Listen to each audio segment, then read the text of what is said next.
Hello everyone and welcome back to my channel, and if you're new here, thank you for joining me. I'm Katie and I didn't really feel like drawing anything today or painting anything, so I made something instead. So if you've seen any of my previous videos, you might know that I quite like drawing dragons and painting them and making horoscopes and all sorts of things. I quite like dragons, and since as we're in quite unique circumstances at the moment, I thought let's sort out my little home studio, and I found all of this polymer clay and I thought, right, let's do this. I'm by no means an expert at sculpting. In fact, it really is one of my weaker points. However, I am a trier and I do like to tinker about, and I just wanted to share with you guys me tinkering about, really. I can't offer you any massively helpful advice with regards to polymer clay, but I can offer you what I've learnt and picked up along the way. So as you can see at the moment, I've sculpted the dragon's head. To save money and not use all my polymer clay up, I've made the centre of his head out of a rolled up ball of aluminium foil and then just place the layers over the top. And it is just adding bits at a time. I've got the main sphere for its head and then I just add bits on. To make the polymer clay stick to itself, I do use a sculpting, I think it's a liquid Sculpey, something like that, and that just makes sure it sticks. The pasta machine, one of my very crucial, quite important parts.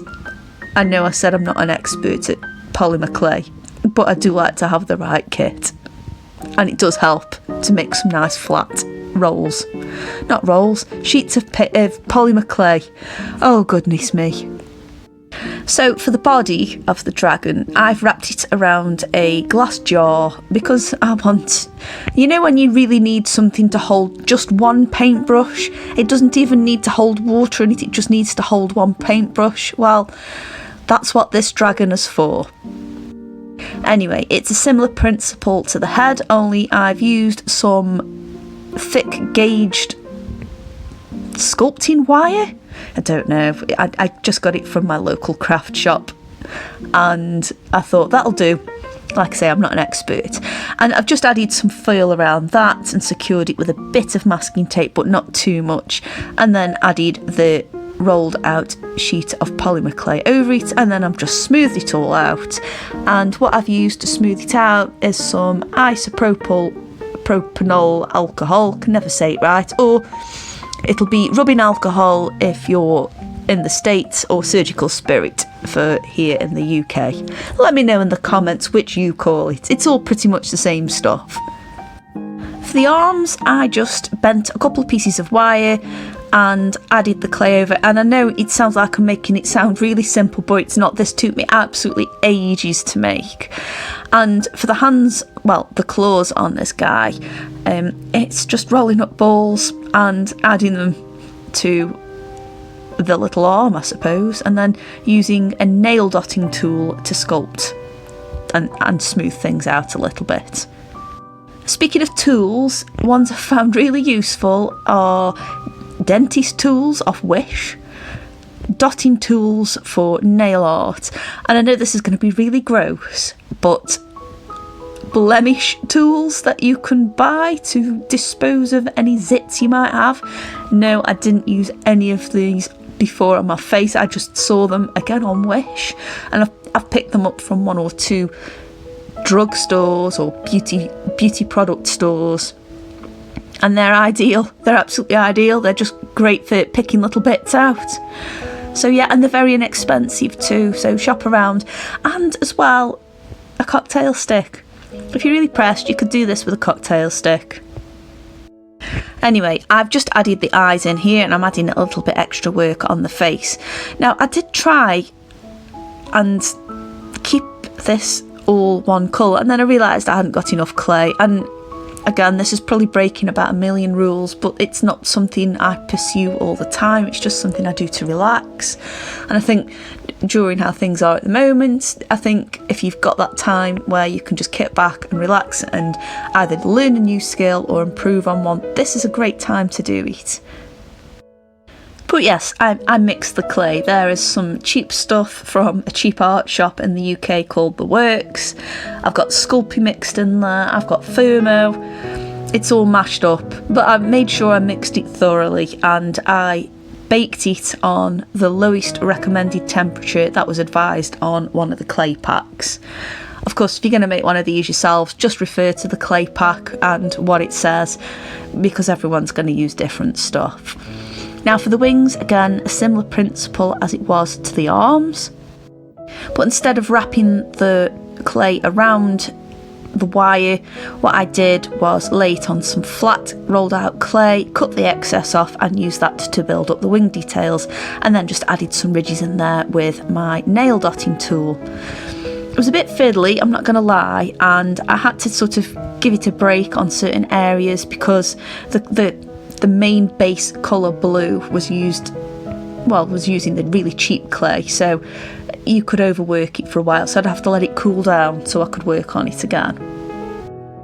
Now I'm adding all these dots along its spine, and that was with the intention of actually making hair to stick to it. I was going to get some yarn, brush it through and actually root it in, and I tried that and it looked awful. It really looked awful, and I decided to not do that. But later on in the video you will see what I did as an alternative, and I actually really quite like it.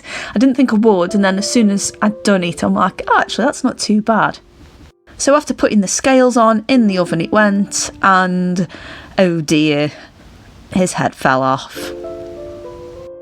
I think this is just down to the fact that it was quite heavy. I'd attached it clay to clay quite well, but as a structure it probably wasn't that good, and it just fell off. It wasn't a clean break, but it wasn't a terrible break either, and I've just simply remedied that by using epoxy resin glue, but you could use other glues as well. To be honest, you could probably use a glue gun, but I couldn't find mine at the time, so epoxy resin glue it was. I've just filed down some of the areas around where the glass is, and I also removed the glass. I fired it with the glass, but I removed it when it came to painting it, so I could paint the whole surface. And as well, the glass itself had got pretty gross. It had got sort of all smeared up clay on it, so I thought I'll go over that with the rubbing alcohol, and that did a really nice job of removing it. I mixed up some acrylic paint to give the base colour, and then went over the smaller areas with a combination of mixing other acrylic colours. And I also used Posca pens because they are acrylic based, so why wouldn't I can get them easy details in. To try and add some depth and a little bit more definition, and it was a bit of an experiment to me, I used some chalk pastels which we got in the February scrawler box, and it helped a little bit, but I found it quite hard, and I think maybe I needed to use some clear matte sealant, but unfortunately that is at my other studio and I can't get to it at the moment, or for the foreseeable.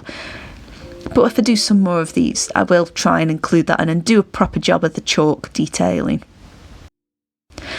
So as you can see, I'm just going over some of them other scales with a acrylic marker. It doesn't necessarily have to be Posca, and just adding the details in his mouth and the spine. So I actually had these strips of stickers, gem stickers, and I knew they could come off if I wanted them to, so I just tried them out, and I actually really like it. It really just adds a nice flow. The colour matches up quite nicely. No, it's not quite what I envisioned, but I'm really happy with it nonetheless.